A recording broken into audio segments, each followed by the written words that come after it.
معزز خواتین و حضرات، السلام علیکم ورحمۃ اللہ وبرکاتہ۔ بہت ہی خوبصورت اور سبق آموز واقعہ لے کر آپ حضرات کی خدمت میں حاضر آیا ہوں۔ امید کرتا ہوں آپ لوگوں کو پسند آئے گا۔ واقعہ شروع کرنے سے پہلے آپ حضرات سے ایک چھوٹی سی گزارش ہے، اگر چینل پر پہلی بار آئے ہیں تو برائے مہربانی اس چینل کو سبسکرائب کریں، ویڈیو پسند آیا تو لائک اور شیئر کریں۔ آئیے واقعہ سماعت فرمائیں۔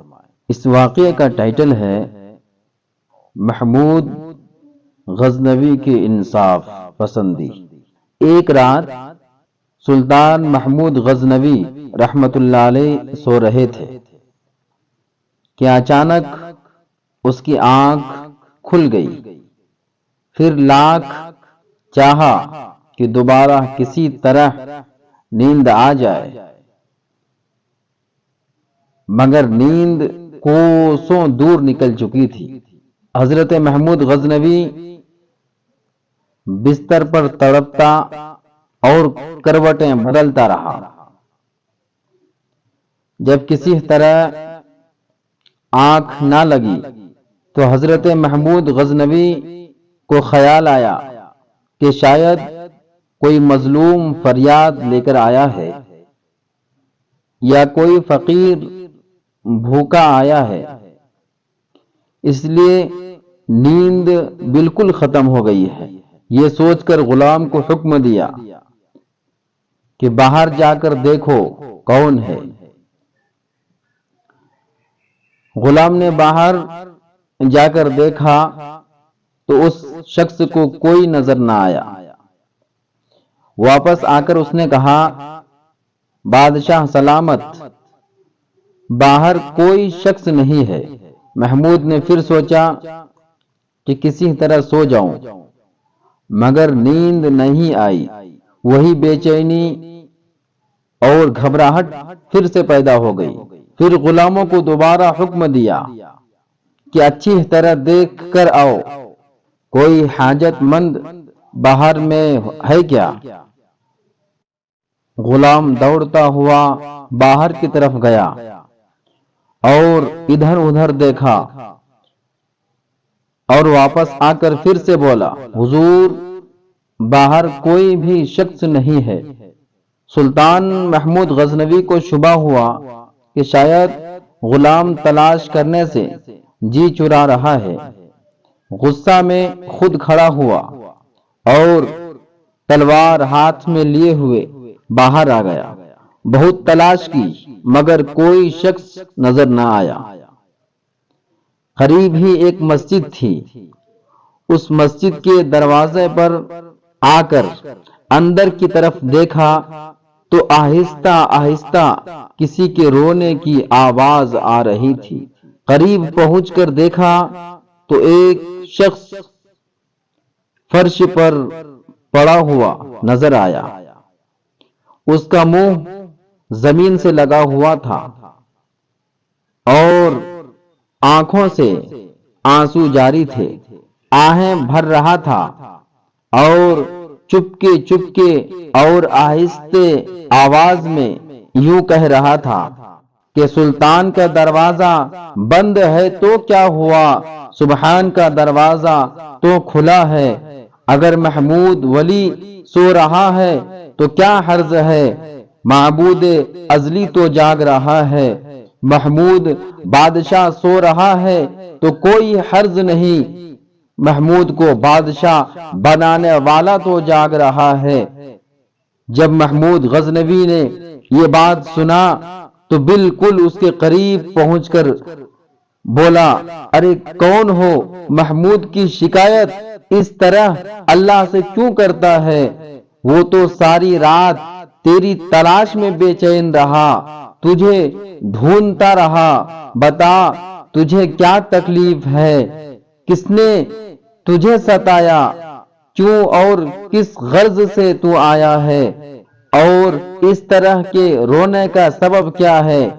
اتنا سننے کے بعد وہ شخص اٹھ کھڑا ہوا اور پھوٹ پھوٹ کر رونے لگا اور بولا، حضور، ایک درباری کے ہاتھوں ستایا ہوا ہوں، وہ رات میں گھر میں آ کے بہت پریشان کرتا ہے، مگر اس کا نام میں نہیں جانتا، اس نے میری عزت کو پامال کیا ہے، اس نے میری عزت کو خاک میں ملا دی، آدھی رات کو مستی کے عالم میں میرے گھر آتا ہے اور میری شریک حیات یعنی میری بیوی کی زندگی کو داغدار کرتا ہے۔ اس لیے میں اللہ تبارک و تعالی کی بارگاہ میں دعا کر رہا تھا کہ یا اللہ، اگر محمود سو گیا ہے تو تو جاگ رہا ہے، تو میری بیوی کی حفاظت کر۔ حضور بادشاہ سلامت، اگر آپ نے اس تلوار سے اس داغ کو نہ دھویا تو کل قیامت کے دن میرا ہاتھ ہوگا اور آپ کا گریبان۔ یہ سن کر حضرت محمود غزنوی کو مذہبی غیرت اور شاہی حمیت کے جوش سے پسینہ آ گیا۔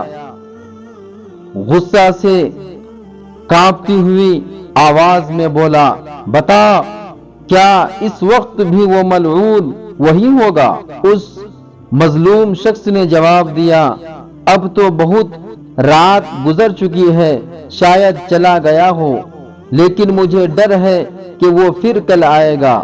سلطان محمود غزنوی نے کہا، اچھا، اس وقت تو گھر جا اور جس وقت وہ آئے تو مجھے اطلاع کرو۔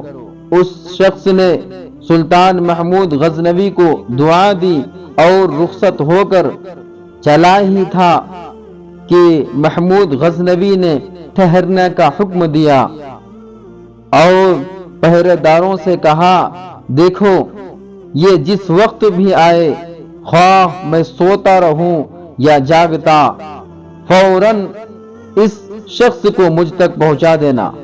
اتنا کہنے کے بعد محمود اندر آیا اور وہ شخص اپنے گھر کو چلا گیا۔ تیسری رات وہ شخص شاہی محل کے دروازے پر پہنچا۔ پہرے داروں نے اس کی شکل دیکھتے ہی سلطان محمود غزنوی کی خدمت میں پہنچا دیا۔ سلطان محمود غزنوی جاگ ہی رہا تھا، تلوار لے کر اٹھ کھڑا ہوا اور بولا، چلو، رات کو اس شکار کرنے والی لومڑی تک مجھے لے چلو۔ یہ سن کر وہ شخص آگے ہو لیا اور سلطان محمود غزنوی اس کے پیچھے پیچھے روانہ ہوا۔ جب اس مظلوم کے گھر پہنچا تو اس شخص نے سلطان محمود غزنوی کو وہ جگہ بتائی جہاں وہ ظالم شخص خزانہ کا سانپ بنا ہوا سو رہا تھا۔ سلطان محمود غزنوی نے تلوار کا ایک بھرپور ہاتھ ایسا جمایا کہ تمام فرش پر انصاف کا لالا راز کھل گیا۔ اس کے بعد سلطان محمود غزنوی مڑا اور مظلوم صاحب خانہ کو بلا کر فرمایا، اب تو محمود سے خوش ہو، اب تو محمود سے کوئی شکایت نہیں تجھے۔ یہ کہہ کر محمود غزنوی نے مصلی منگوایا اور ایک طرف بچھا کر 2 رکعت نماز شکرانہ ادا کی۔ پھر محمود غزنوی نے اس شخص سے مخاطب ہو کر پوچھا کہ اے شخص، گھر میں کچھ کھانے کو ہو تو لاؤ، مجھے بہت زور کی بھوک لگی ہے۔ اس کے پیچھے کا راز انشاءاللہ آپ آگے سماعت فرمائیں گے۔ جیسے ہی حضرت محمود غزنوی نے کھانے کے لیے کوئی چیز پوچھا تو اس شخص نے جواب دیا، حضور بادشاہ سلامت، ایک چونٹی حضرت سلیمان علیہ السلام کی کیا خاطر تواضع کر سکتی ہے؟ جو کچھ ہے حاضر کرتا ہوں۔ یہ کہہ کر بڑی ہی خوشی کے ساتھ